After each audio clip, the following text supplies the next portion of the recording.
कहानी का उन्वान है आलसी तोता। एक जंगल में एक खूबसूरत सब्ज तोता रहता था। उसका नाम मिट्ठू था। मिट्ठू बहुत प्यारा और होशियार था, लेकिन एक बड़ी खामी थी, वो बहुत आलसी था। सुबह सूरज निकलता, सब परिंदे दाना चुगने और अपने घोंसले संवारने निकल जाते, लेकिन मिट्ठू दरख्त की शाख पर बैठा सोता रहता। अगर कोई काम कहता तो कहता, फिर कर लूंगा, अभी तो नींद आ रही है। एक दिन जंगल में तूफान आ गया। तेज हवा और बारिश से सब परिंदे अपने मजबूत घोंसलों में छुप गए, मगर मिट्ठू का घोंसला, जो उसने कभी ठीक से बनाया ही नहीं था, टूट गया।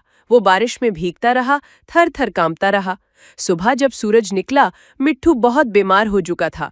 तब एक बुजुर्ग कौवा उसके पास आया और नरमी से बोला, मिट्ठू, काम से भागने वाला हमेशा नुकसान उठाता है, मेहनत करने वाला ही महफूज रहता है। मिट्ठू को अपनी गलती का एहसास हुआ। वो सेहतयाब हुआ और फिर कभी आलसी ना बना। अब वो सबसे पहले उठता, काम करता और दूसरों की मदद भी करता। इखलाकी सबक: आलसीपन नुकसान देता है, जबकि मेहनत से जिंदगी संवरती है।